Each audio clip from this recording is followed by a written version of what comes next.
The Art of Public Speaking by Dale Carnegie. Chapter 1.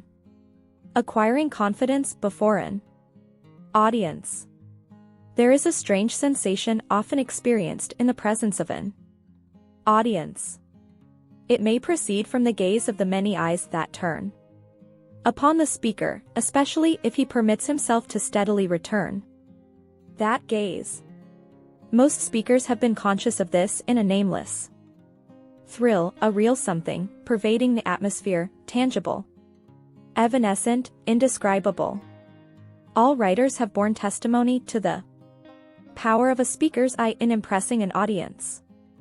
This influence, which we are now considering, is the reverse of that picture, the power their eyes may exert upon him, especially before he begins to speak, after the inward fires of oratory are fanned into flame. The eyes of the audience lose all terror. William Pittenger, Extempore Speech.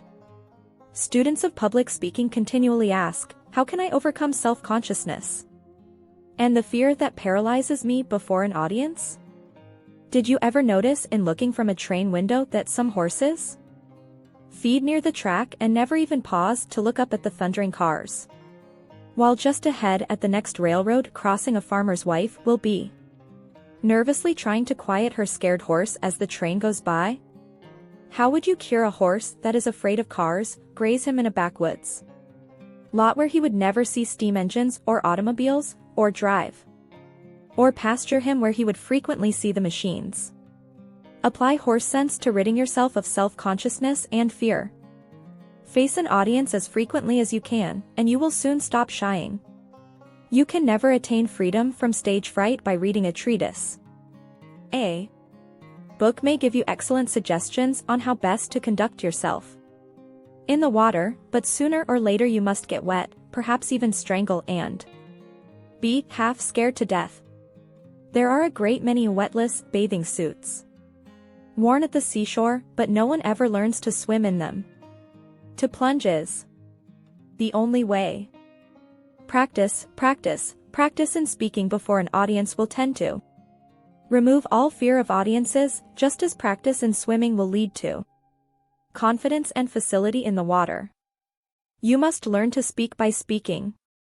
The Apostle Paul tells us that every man must work out his own salvation. All we can do here is to offer you suggestions as to how best to prepare for your plunge. The real plunge no one can take for you. A doctor may prescribe, but you must take the medicine. Do not be disheartened if at first you suffer from stage fright. Dan Patch was more susceptible to suffering than a superannuated dray horse would be. It never hurts a fool to appear before an audience, for his capacity is not a capacity for feeling. A blow that would kill a civilized man soon heals on a savage. The higher we go in the scale of life, the greater is the capacity for suffering. For one reason or another, some master speakers never entirely overcome stage fright, but it will pay you to spare no pains to conquer it. Daniel Webster failed in his first appearance and had to take his seat without finishing his speech because he was nervous. Gladstone was often troubled with self-consciousness in the beginning of an address. Beecher was always perturbed before talking in public.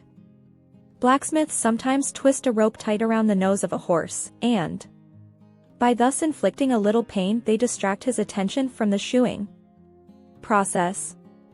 One way to get air out of a glass is to pour in water. Be absorbed by your subject. Apply the blacksmith's homely principle when you are speaking. If you feel deeply about your subject, you will be able to think of little else. Concentration is a process of distraction from less important matters. It is too late to think about the cut of your coat when once you are upon the platform, so center your interest on what you are about to say, fill your mind with your speech material and, like the infilling water in the glass, it will drive out your unsubstantial fears. Self-consciousness is undue consciousness of self, and, for the purpose of Delivery, self is secondary to your subject, not only in the opinion of the audience, but, if you are wise, in your own. To hold any other view is to regard yourself as an exhibit instead of as a messenger with a message. Tract, a message to Garcia? The youth subordinated himself to the message he bore. So must you, by all the determination you can muster. It is sheer egotism to fill your mind with thoughts of self when a greater thing is there, truth. Say this to yourself sternly and shame your self-consciousness into quiescence. If the theater caught fire, you could rush to the stage and shout directions to the audience without any self-consciousness. For the importance of what you were saying would drive all fear thoughts out of your mind. Far worse than self-consciousness through fear of doing poorly is self-consciousness through assumption of doing well. The first sign of greatness is when a man does not attempt to look and act great. Before you can call yourself a man at all, Kipling assures us, you must not look too good nor talk too wise. Nothing advertises itself so thoroughly as conceit. One may be so full of self as to be empty. Voltaire said, we must conceal self-love.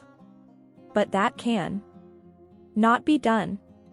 You know this to be true, for you have recognized overweening self-love in others. If you have it, others are seeing it in you. There are things in this world bigger than self, and in working for themselves will be forgotten, or, what is better, remembered only so as to help us win toward higher things. Have something to say. The trouble with many speakers is that they go before an audience with their minds a blank. It is no wonder that nature, abhorring a vacuum, fills them with the nearest thing handy, which generally happens to be, I wonder if I am doing this right. How does my hair look? I know I shall fail. Their prophetic souls are sure to be right. It is not enough to be absorbed by your subject, to acquire self-confidence. You must have something in which to be confident. If you go before an audience without any preparation or previous knowledge of your subject, you ought to be self-conscious, you ought to be ashamed to steal the time of your audience. Prepare yourself. Know what you are going to talk about, and, in general, how you are going to say it. Have the first few sentences worked out completely so that you may not be troubled in the beginning to find words. Know your subject better than your hearers know it, and you have nothing to fear. After preparing for success, expect it. Let your bearing be modestly confident, but most of all be modestly confident within. Overconfidence is bad, but to tolerate premonitions of failure is worse, for a bold man may win attention by his very bearing, while a rabbit-hearted coward invites disaster. Humility is not the personal discount that we must offer in the presence of others. Against this old interpretation there has been a most healthy modern reaction. True humility any man who thoroughly knows himself must feel, but it is not a humility that assumes a worm-like meekness, it is rather a strong, vibrant prayer for greater power for service, a prayer that Uriah Heep could never have uttered. Washington Irving once introduced Charles Dickens at a dinner given in the latter's honor. In the middle of his speech Irving hesitated, became embarrassed, and sat down awkwardly. Turning to a friend beside him he remarked, "There, I told you I would fail, and I did. If you believe you will fail, there is no hope for you. You will rid yourself of this I am a poor worm in the dust idea. You are a god with infinite capabilities. All things are ready if the mind be so. The eagle looks the cloudless sun in the face. Assume mastery over your audience. In public speech, as in electricity, there is a positive and a negative force. Either you or your audience are going to possess the positive factor. If you Assume it, you can almost invariably make it yours. If you assume the negative, you are sure to be negative. Assuming a virtue or a vice vitalizes it. Summon all your power of self-direction, and remember that though your audience is infinitely more important than you, the truth is more important than both of you, because it is eternal. If your mind falters in its leadership, the sword will drop from your hands. Your assumption of being able to instruct or lead or inspire a multitude or even a small group of people may appall you as being colossal impudence, as indeed it may be, but having once essayed to speak, be courageous. Be courageous, it lies within you to be what you will. Make yourself be calm and confident. Reflect that your audience will not hurt you. If Beecher in Liverpool had spoken behind a wire screen, he would have invited the audience to throw the overripe missiles with which they were loaded, but he was a man, confronted his hostile hearers fearlessly, and won them.